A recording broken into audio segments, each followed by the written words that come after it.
Bonjour mes chers Capricornes, je vous remercie de me retrouver pour cette guidance amoureuse trimestrielle qui va vous donner des conseils, des recommandations et des éléments d'information quant au trimestre qui arrive sur le plan sentimental. Donc au fond, mes chers Capricornes, ça couvre la période qui nous sépare de la fin de l'année. On va voir ici 3 cartes qui vont nous permettre d'établir un petit peu ce sur quoi repose le trimestre qui vient, hein, les bases même de votre situation sentimentale. On va avoir ici 2 cartes qui vont permettre d'aborder des éléments un peu plus prédictifs sur ce qui va se produire. Et on a une carte ici qui va permettre de synthétiser le conseil, les recommandations des cartes. Donc on va se lancer sans plus tarder avec en base de pyramide la carte du 4 d'épée. Le 4 d'épée, c'est soit une recommandation à prendre un peu de temps et de distance, un peu de recul vis-à-vis d'une relation, vis-à-vis de quelqu'un, laisser un peu reposer. Donc ça peut être un vrai temps mort dont vous souffrez, c'est-à-dire que pour les personnes célibataires, ce 4 d'épée peut être une période où on se remet de la relation ou des relations passées, un temps où on reprend son souffle, et ça peut être un temps mort du coup sur le plan sentimental, mais pour les personnes qui sont en relation ou qui fréquentent quelqu'un, le 4 d'épée va également augurer un temps de pause. Alors ça peut être une idée un peu de break, on va avoir cette idée de break avec la carte du 4 d'épée, mais c'est nécessaire en tout cas. Alors, on a ensuite la carte du 9 d'épée. Et alors, cette carte du 9 d'épée, elle va poursuivre et prolonger les éléments psychologiques et intellectuels que le 4 d'épée mentionnait déjà, hein, puisque les épées, c'est le mental. Et le 9 d'épée, il y a cette femme qui n'arrive pas à trouver vraiment le sommeil, hein. C'est une carte un petit peu compliquée qui va nous parler fréquemment de périodes où on a des situations qui tournent en boucle dans notre tête, une situation obsédante à laquelle on n'arrive pas à trouver le fin mot pour autant. Donc c'est une situation qui nous prend la tête. Mais il faut noter que c'est un 9 et que ça augure l'idée que ce cycle-là éprouvant, il est difficile. Quand on le met en rapport avec le 4 d'épée, on nous dit qu'il faut peut-être prendre de la distance et du recul de cette situation vis-à-vis de cette personne, hein, histoire de ne pas nourrir l'obsession que la situation peut générer. Peut-être que l'on est forcé au silence, hein, qu'on n'a pas de nouvelles, qu'on n'a pas d'informations, et que ça alimente le 9 d'épée, les prises de tête, les réflexions que l'on mène à tout va. Mais c'est pas ce qui va particulièrement aider notre situation. Alors, on peut avoir quand même cette idée que, bon, si vous n'avez pas de vue, d'amour en vue, si on peut dire, faut pas que vous preniez la tête avec ce que vous laissez derrière vous, faut pas ruminer les anciens échecs amoureux pendant la période où vous attendez une rencontre nouvelle. Et puis, on a aussi cette idée que si vous êtes en relation ou en interaction avec quelqu'un sur le plan amoureux, il peut avoir des périodes de temps mort et de silence qui vont un petit peu vous préoccuper, que vous allez essayer un peu de décortiquer pourquoi j'ai pas de nouvelles, pourquoi c'est en arrêt, pourquoi c'est au point mort. Mais il faut respecter ce temps-là, puisque on va trouver juste après la carte du pendu. Or, le pendu, bon, bah, comme son intitulé l'indique, c'est une carte qui va nous parler plutôt de points morts aussi, hein. Elle va entrer en résonance en ce sens avec la carte du 4 d'épée. Le pendu, c'est le lien et l'attachement. Ça reste une lame majeure qui nous parle du domaine amoureux et sentimental. Et cette carte du pendu, elle nous parle d'un lien qui arrive quand même à résister au temps dans le cadre d'une situation existante. Donc on peut être dans un temps mort avec la situation qui nous préoccupe ou en tout cas qui nous obsède, mais le lien n'est pour autant pas rompu, hein. Le pendu peut être vraiment là pour nous signaler c'est un temps qu'il faut accepter, c'est un temps mort où on n'arrive pas à obtenir l'engagement que l'on souhaite de la personne, où tout nous paraît un peu stagnant, mais c'est un temps de sacrifice, entre guillemets, c'est-à-dire il faut se soumettre à ce temps-là d'arrêt. Pour les personnes qui sont célibataires, ça nous dit la même chose, hein. Entre le 4 d'épée et le pendu, on a encouragé de la même façon un temps de break, un temps où rien semble venir et ça pourrait vous inquiéter, mais c'est un temps soit de guérison, soit de cicatrisation, soit tout simplement le domaine sentimental va être pendant une période en stand-by, vous sortez peut-être d'une situation de ce type et c'est essentiel pour ensuite rebondir. Parce que ce qui fait suite au pendu, c'est l'arcane sans nom, c'est l'idée de révolution.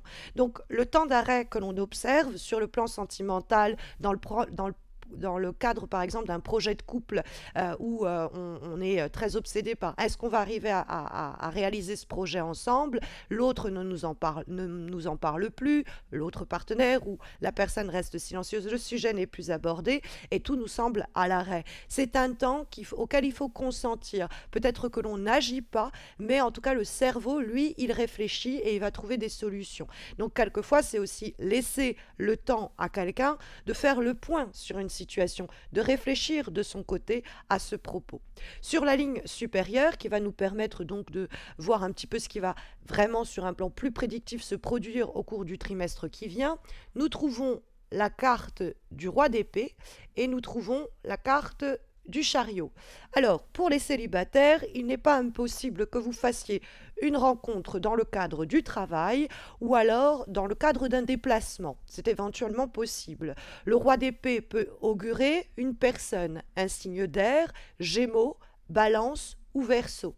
Et donc, c'est avec cette personne que les choses semblent pouvoir se mettre en mouvement. Donc, pour les personnes célibataires, le trimestre qui vient annonce l'arrivée, et puis au galop, parce que le chariot, il vient vite, eh bien l'arrivée de ce roi d'épée. Donc, il y a bel et bien quelqu'un. Donc, le temps mort qu'on surveillait ou qu'on respectait, il va bel et bien déboucher sur une mise en mouvement, et plutôt rapide après. Une fois que les choses sont lancées, ça s'enchaîne plutôt rapidement. Pour les personnes qui sont en interaction déjà avec quelqu'un en couple ou on se fréquente, on se cherche. Le roi d'épée, ça peut être une invitation à discuter de façon la plus rationnelle de la situation. Alors ça peut être du projet qu'on a en couple, ça peut être de la nature de la relation. Hein, essayer d'avoir un dialogue clair, sans affect presque. On n'est pas en train de jouer les Roméo ou les Juliette, on est en train de se dire, ok, bon alors de quoi tu as besoin toi sur le plan sentimental, de quoi moi j'ai besoin, et le roi d'épée, on va arriver à dialoguer avec lui.